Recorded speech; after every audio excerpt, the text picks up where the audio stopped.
queria entender mais ou menos quais são os tipos de remédio, assim, tanto remédio como abordagem não relacionada a remédio que você usa no seu dia a dia, para o paciente ter uma ideia de que normalmente, né, os pacientes eles estão habituados ao anti-inflamatório, né? O paciente, aquele paciente do anti-inflamatório, da Novalgina, dipirona e paracetamol, né? E eventualmente o onco passa o tramalzinho ali. E o exercício é aquela coisa que a gente fica. Então, eu acho que a abordagem que o paciente está acostumado, na maioria das vezes, gira em torno disso. Tem mais, não tem? Tem. Então, a gente pode dividir, mais ou menos, eu dividiria em tratamentos não farmacológicos, que são sem remédio, com remédio e a parte de procedimento intervencionista. Então, eles todos podem ser simultâneos, eles não são excludentes. Então, eu posso indicar um tratamento não farmacológico, mas começar um remédio e programar um procedimento se eu achar que aquilo faz sentido para aquele paciente.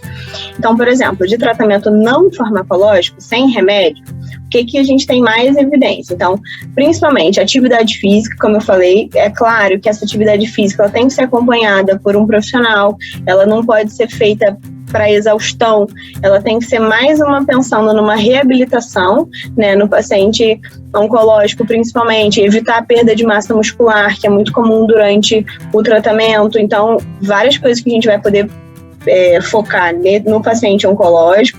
Então, a atividade física, a fisioterapia, junto com a terapia ocupacional, então vendo como é que são aquelas atividades do dia a dia, o que a gente pode adaptar para aquele paciente. Então, por exemplo, o paciente oncológico é muito comum ele ter dor, às vezes, tomando banho, porque ele não consegue perceber como que cansa e como desgasta ele ficar em pé tanto tempo. E aí deixa de ser um momento de prazer que ele tem que ficar preocupado e ansioso e vigilante o tempo todo. Então, às vezes, assim, a gente sabe que em alguns casos não é fácil, mas é só orientar o paciente e falar assim, olha, toma um banho sentado.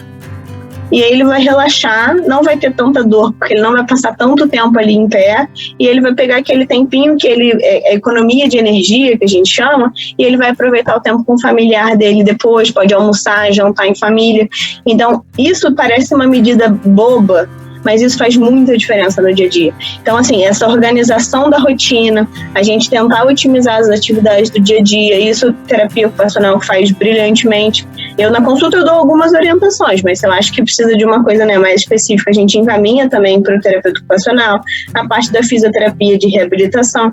Daí, a gente já consegue otimizar muita coisa. E eu nem comecei a falar de remédio, então, a gente sabe que algumas terapias, né, integrativas, como a acupuntura, aliviam. Tem muito paciente que tem muita melhora com a auriculoterapia em relação à ansiedade. A ansiedade piora a dor.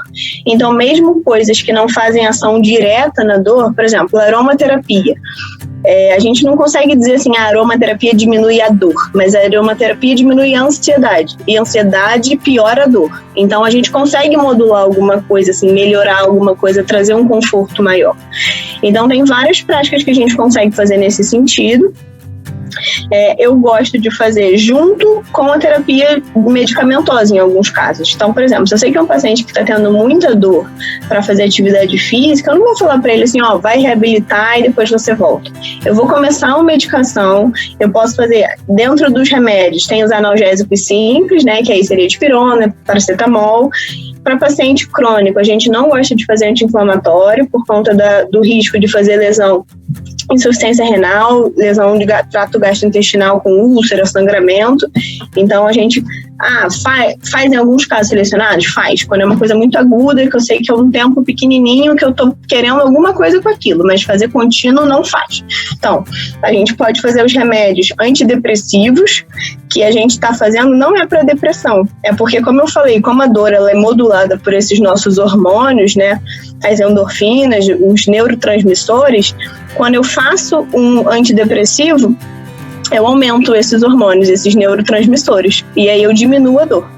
Então, eu estou usando o antidepressivo como uma estratégia para controle de dor. Em alguns casos, tem depressão associada? Tem.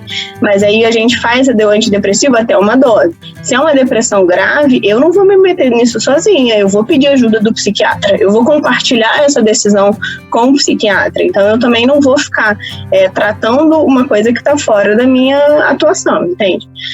Além disso, eu posso dar o remédio de anticonvulsivante, que a gente chama, Então, os anticonvulsivantes, eles servem para deixar o nervo menos sensível.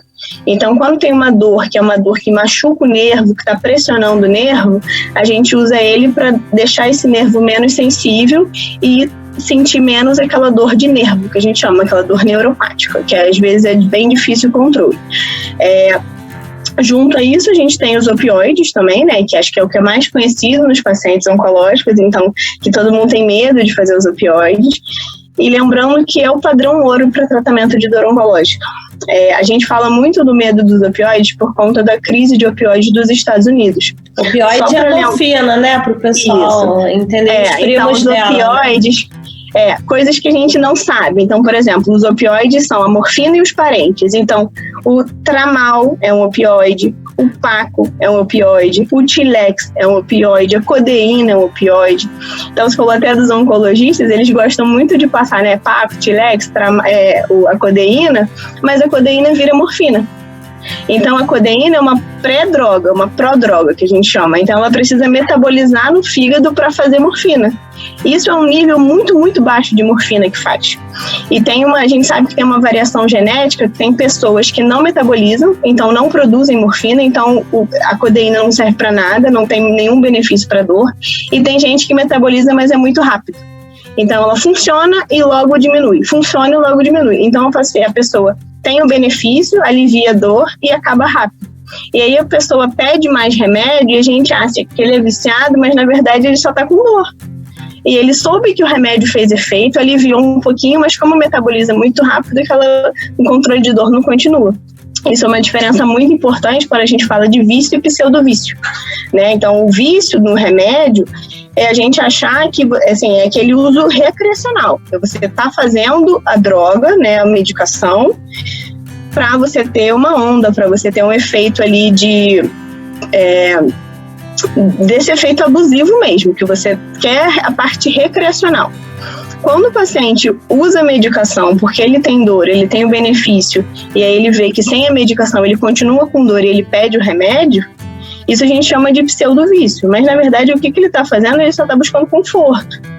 Ele não está buscando um uso recreativo, ele não está buscando, né, se sentir fora alterado na sua consciência. Ele está querendo alívio daquele desconforto que ele está tendo. E isso, você proporcionar isso para ele é humanidade, é dar dignidade para aquela pessoa. E mesmo em casos de uma pessoa que é viciada mesmo, a gente sabe que isso é um transtorno, isso é uma doença. Então, ele também tem que ter um acompanhamento. E tem gente que tem vício e tem dor. E ele tem que ter a dor tratada mesmo assim e fazer um acompanhamento para isso. Além disso, a gente sabe que essas medicações, elas fazem intolerância. Então, os receptores dos remédios, eles ficam... a cada vez você produz mais receptores, então o remédio, cada vez você tem que aumentar mais a dose.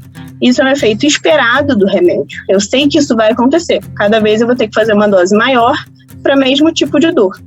E aí, se está com uma dose muito alta, eu troco de remédio, a gente faz a rotação dos opioides, que a gente chama, então tem várias estratégias para isso.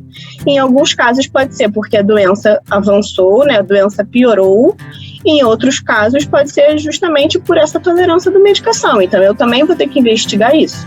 O paciente respondia bem a essa dose do remédio, agora ele não está mais respondendo também. O que aconteceu? Pode ser tolerância? Não. Pode ser da doença? Não. Pode ser que nesse dia ele estava mais chateado, aconteceu alguma coisa e aí fez uma dor. A gente sabe também que o paciente oncológico tem muito aquela dor incidental. Ele está bem controlado e um dia vem uma dor de repente horrorosa e passa. É autolimitado, passa em 1 hora. Essa dor também tem tratamento. Essa dor ela não precisa ser suportada porque ela passa rápido. Porque rápido para mim é uma coisa. Quem está sentindo dor 1 hora seguida é muito ruim. Então, isso são vários tipos de dores que a gente tem que ver. Mas voltando no tratamento de remédio. Então, tem todos esses remédios que a gente pode fazer. E se os remédios não estão surtindo efeito, ou se tem muitos efeitos colaterais relacionados ao remédio, a gente pode fazer a parte de procedimento.